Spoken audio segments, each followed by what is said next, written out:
Muy buenas, mi nombre es Sofía Ramos González y soy graduada en periodismo por la universidad en la que nos encontramos, la Universidad de La Laguna, en Tenerife. En primer lugar, me gustaría empezar esta ponencia dando las gracias a la Universidad de La Laguna y a la Semana de la Cultura Digital por haber querido contar conmigo hoy.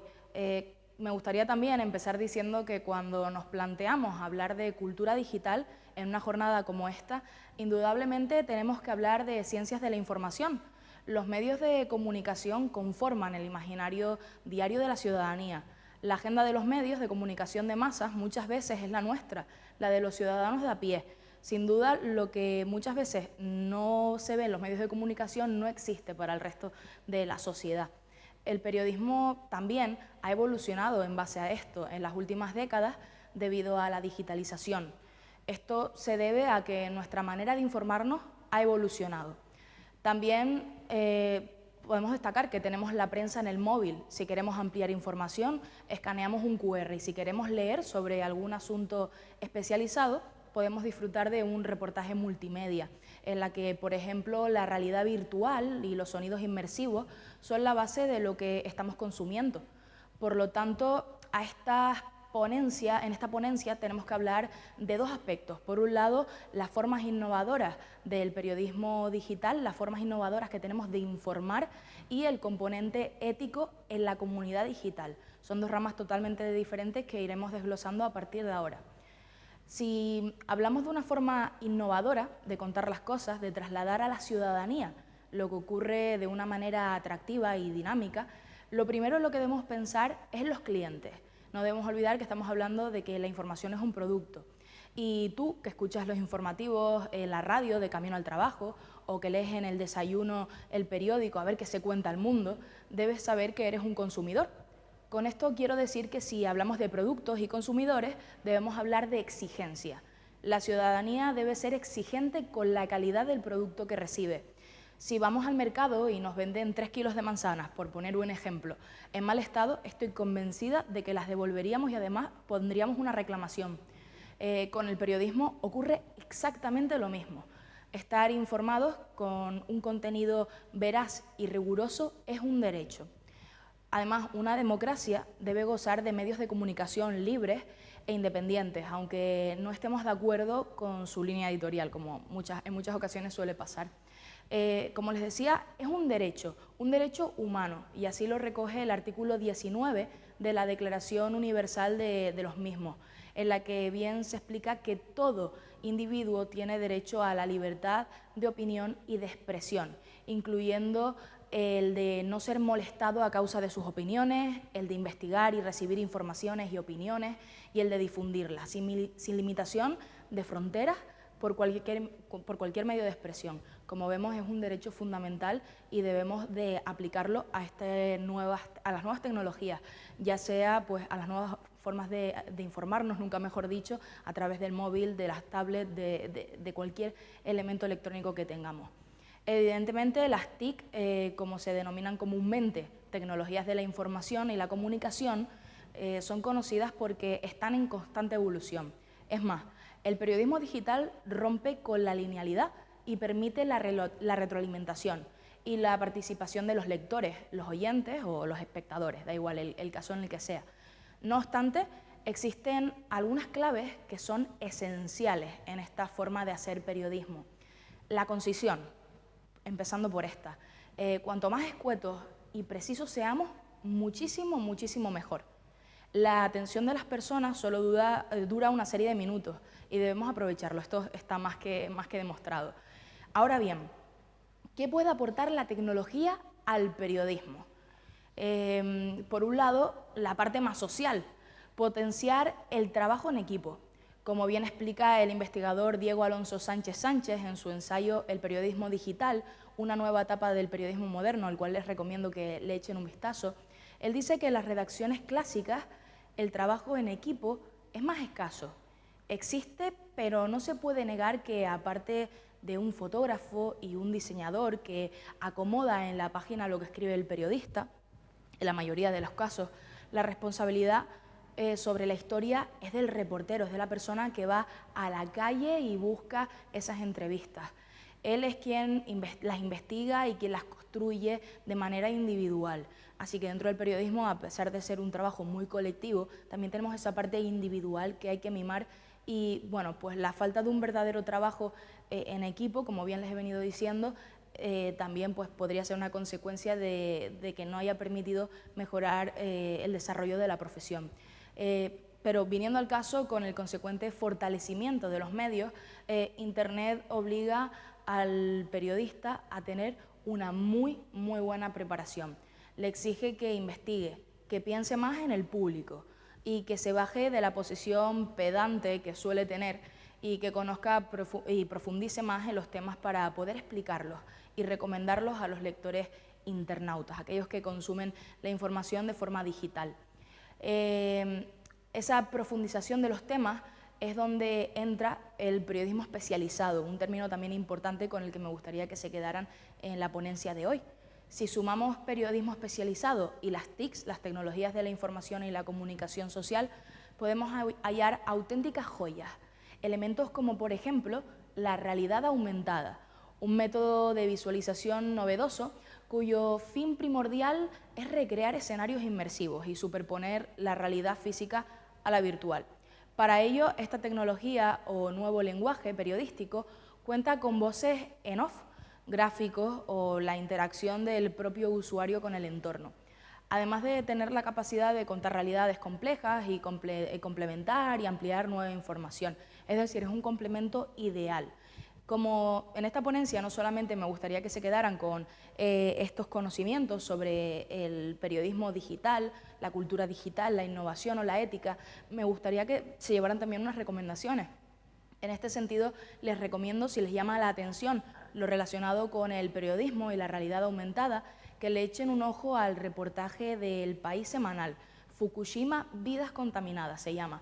Es el primer reportaje en realidad virtual grabado de esta forma, con una duración de 10 minutos, así que es bastante corto, con infografías tridimensionales y sonido inmersivo.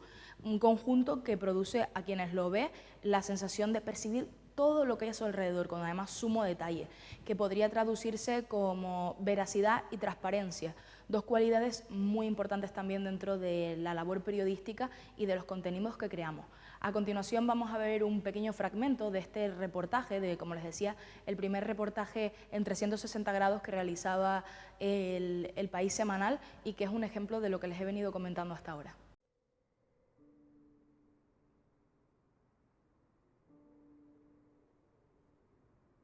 A las 2:46 de la tarde del 11 de marzo de 2011, un terremoto de magnitud 9 partió el fondo del mar en dos pedazos. La brutal sacudida, la mayor en la historia de Japón, provocó un tsunami en la costa noreste que terminó con la vida de unas 20.000 personas.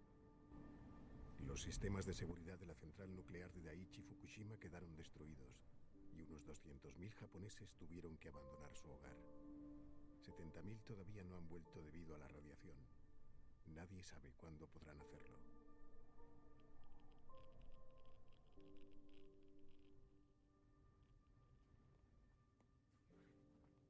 Minasan, konnichiwa.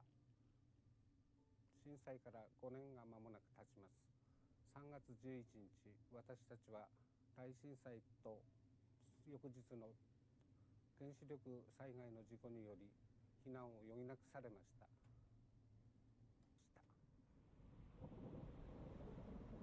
Una ola de 15 metros de altura alcanzó la central de Daiichi Fukushima y destrozó sus sistemas de refrigeración.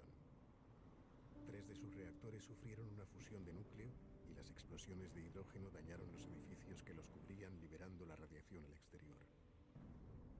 TEPCO, la empresa que explotaba la central. Pues en el vídeo que acabamos de ver y que hemos movido para que ustedes puedan verlo desde casa, aunque está en YouTube, para que puedan disfrutar de él y verlo hasta el final y con todos los detalles, pues nos muestra una de esas características del periodismo inmersivo a través de un vídeo en 360 grados que pues es un gran ejemplo aquí en nuestro país, en España, de lo que venimos hablando durante esta conferencia. Otro de los aspectos novedosos dentro del periodismo, de lo que hemos estado hablando, no solamente es la realidad aumentada. Les he traído otro ejemplo y este es el de la gamificación del periodismo. que consiste en que los medios atraigan a sus lectores, objetivo siempre principal en cualquier dinámica en la que nos movamos, pero que sobre todo interesa captar a los más jóvenes, haciendo que su contenido se parezca a un videojuego. ¿Para qué?, se preguntarán ustedes. Pues para potenciar la participación, crear un vínculo que se pueda traducir como fidelización. En definitiva, estamos ante una navegación conversacional en la que el consumidor ya no es pasivo, sino que tiene algo que decir. Hablamos de consumidores activos que participan dentro de las diferentes dinámicas que se crean. Dentro de todas las posibilidades que ofrece la gamificación, destacaría el News Game, porque hay diferentes. Si les interesa, les invito a que indaguen en este asunto, pero el News Game, teniendo en cuenta que estamos dentro de la Semana de la Cultura Digital, que estamos dentro de, bueno, de una serie de ponencias vinculadas con ella, me parecía interesante hablarles del News Game, cuyo objetivo principal es el de concienciar a la población a la vez que se informa. Hay que resaltar que el término News Game se traduce como videojuegos informativos, y fue introducido hace unos años por el diseñador e investigador Gonzalo Frasca, para hacer referencia a las producciones lúdicas inspiradas en las viñetas políticas. Él además es un desarrollador muy importante, un periodista de la CNN, que, bueno, pues Frasca ha liderado a un equipo de desarrolladores, como bien les comentaba, él es uno de ellos, y creó uno de los primeros juegos de noticias, uno de los primeros News Game, de nombre September 12, en español 12 de septiembre, donde se buscaba concienciar a la población tras el ataque a las Torres Gemelas del 11 de septiembre de 2001. Él lo que quería con este equipo, con todo este proyecto, era transmitir que utilizar la violencia para vengar más violencia no trae más que sufrimiento y terror, y por eso se convirtió en uno de los ejemplos más importantes y relevantes dentro del News Game. También otro aspecto a destacar es la capacidad para ayudar al usuario, a que el usuario interactúe y sea un partícipe virtual de un acontecimiento específico. Ha generado un mayor interés para informarse de este modo, antes de que sentarse a leer el mismo suceso en un periódico o en una página web. Los juegos de noticias, los News Game, permiten que los usuarios asuman un determinado papel dentro de lo que se está contando y que así experimenten de alguna manera lo que sucede en la vida real con respecto a un tema muy particular. La gente comprende y se conmueve más por los acontecimientos según la familiaridad que tienen con los mismos. De hecho, esto es algo que se ha puesto de relieve en muchísimas noticias, sobre todo cuando nos llegan noticias sobre la guerra en Siria, en Irak, muchísimos casos que pues se hacen virales, nos llegan a todos, se estudian en las facultades de periodismo como en la que nos encontramos, y son llamativos porque llegan a nosotros de una forma especial, pero que cientos de casos no lo hacen, y esto es lo que nos permite el News Game. Es un formato que permite potenciar sin duda la empatía.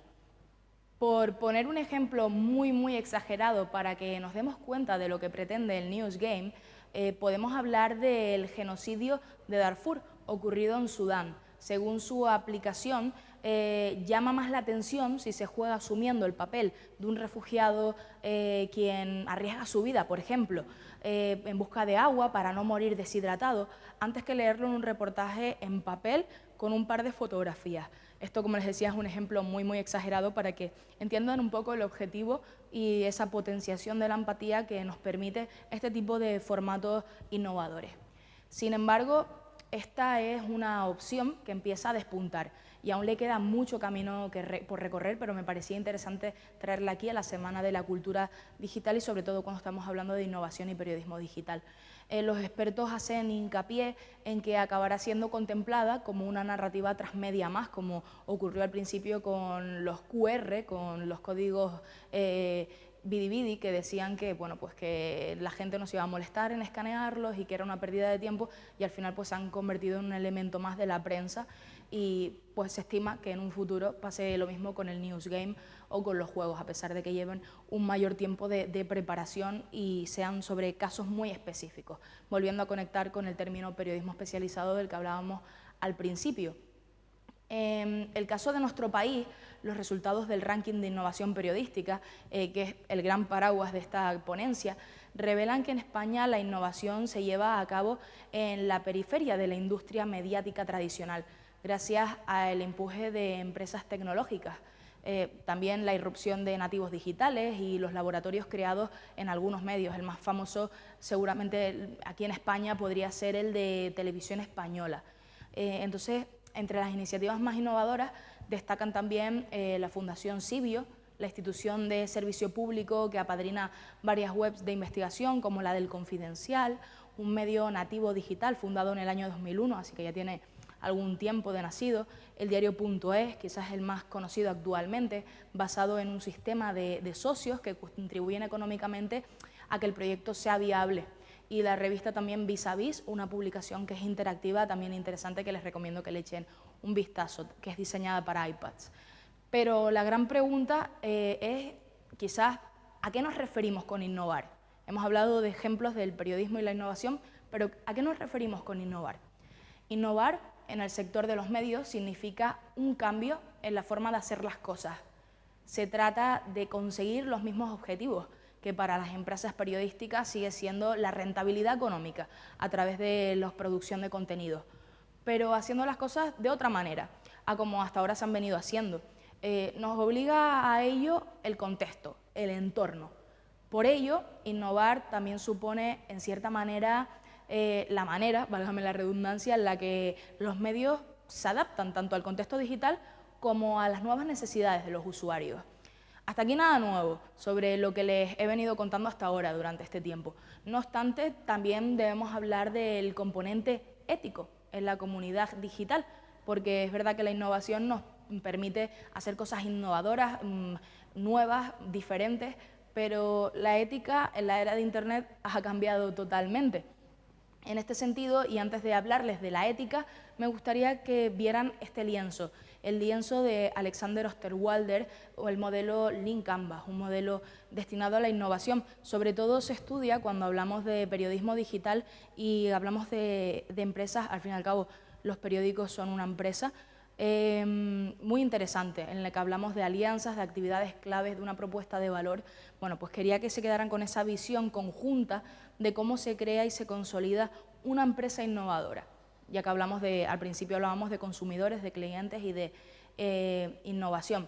En este sentido, y retomando la ética periodística, el componente ético en la comunicación digital y en los códigos de Internet, a mí me gustaría empezar recomendándoles el trabajo Perspectiva ética del periodismo electrónico, del catedrático de periodismo Josep Maria Casasus, de la Universidad Pompeu Fabra de Barcelona, y que además pues, ocupa el puesto de defensor del lector de La Vanguardia.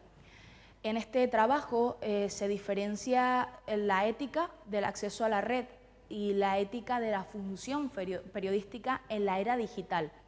Para Casasus, la ética del acceso a la red impone evitar las tentaciones intervencionistas de los poderes públicos, económicos y corporativos también, en este caso los de la clase periodística, que tratan de limitar la libertad de expresión y de difusión de un sistema que además, por su propia naturaleza, convierte por ahora en fracaso cualquier intento de poner puerta al campo. El autor defiende que la ética del acceso a la red obligada, por el contrario, a desarrollar actitudes positivas de respeto y de fomento a las iniciativas comunicativas de los individuos y de las minorías. La ética de la recepción digital, la que afecta a los ciudadanos en general, se basa, por otro lado, en obtener el máximo provecho cultural e informativo, también individual y social de las prestaciones interactivas del sistema. No es suficiente garantizar universalmente el acceso libre a la red. De nada serviría a ello si a la vez no se promueve, por ejemplo, el respeto a la inteligencia, a las emociones, a los sentimientos de cada potencial individuo receptor. Estamos hablando de un asunto sin duda complejo. Por otro lado, para el catedrático Josep Maria Casasus, la función ética del periodismo en la nueva era digital está integrada por principios que tradicionalmente ha estado obligada a cumplir la profesión y por los derivados de las obligaciones que imponen hoy la ética del acceso a la red y la ética de la recepción, entre los que podríamos mencionar asegurar la selección motivada y responsable de los flujos informativos, que son cada vez más densos, más abundantes. También asesorar en la interpretación de los conocimientos que circulan por la red, asegurar la veracidad y la curación de los contenidos informativos digitales, un poco esto de diferenciar el trigo de la paja, y también garantizar un uso correcto de la lengua desde el principio aristotélico de que las palabras son como la medicina, valen si producen efectos positivos.